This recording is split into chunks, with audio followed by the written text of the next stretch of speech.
Bonjour à tous, j'espère que vous allez bien. On se retrouve pour une nouvelle vidéo dédiée au piment et je vais vous expliquer les techniques qui permettent de faire grandir beaucoup plus vite vos plants de piment, même si comme ici vous êtes en Belgique ou dans le nord où le climat n'est pas propice pour la culture du piment.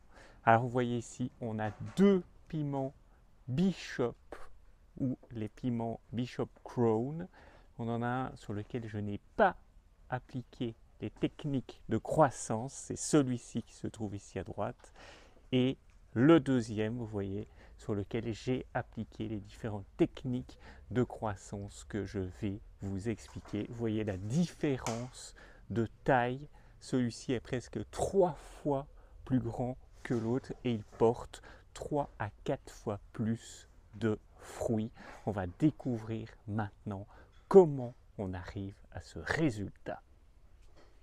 Première étape, quand on va planter le jeune plant de piment dans son pot définitif, on va commencer par ajouter du fumier de cheval séché qui est riche en azote et qui donc va faire démarrer la croissance de votre piment et la formation d'un grand nombre de feuilles et de tiges. Deuxième étape, au début de l'été, on va pratiquer ce qu'on appelle un reboost, c'est-à-dire qu'on va redonner un coup de fouet très important au piment, mais cette fois-ci, on ne va pas mettre que de l'azote, on va mettre de l'azote, du potassium et du phosphore, ce qui va permettre d'optimiser la floraison et la croissance des fruits.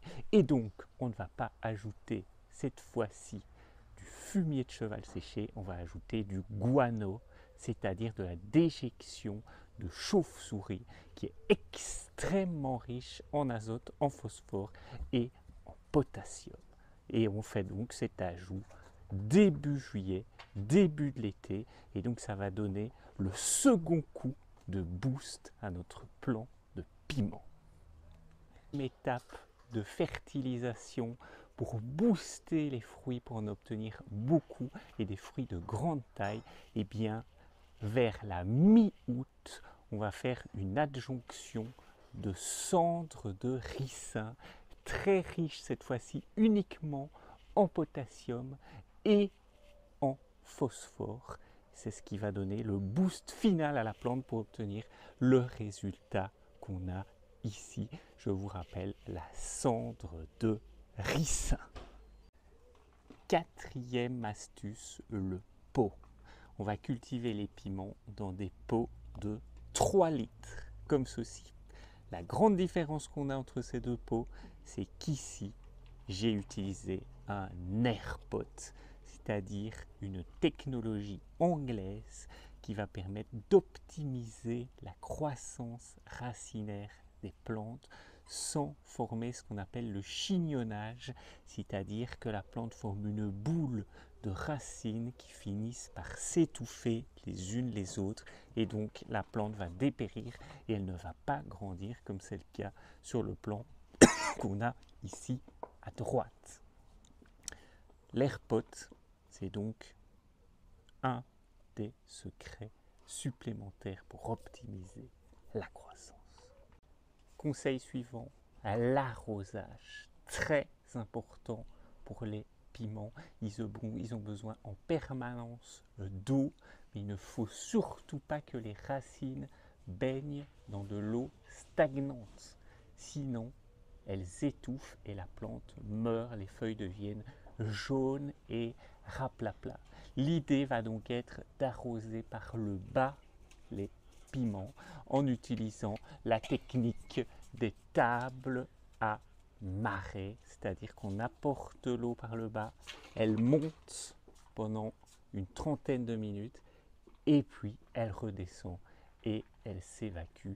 Ça permet d'éviter l'eau stagnante et l'étouffement des racines. Si vous n'avez pas de table à marée, vous allez pouvoir utiliser une petite soucoupe.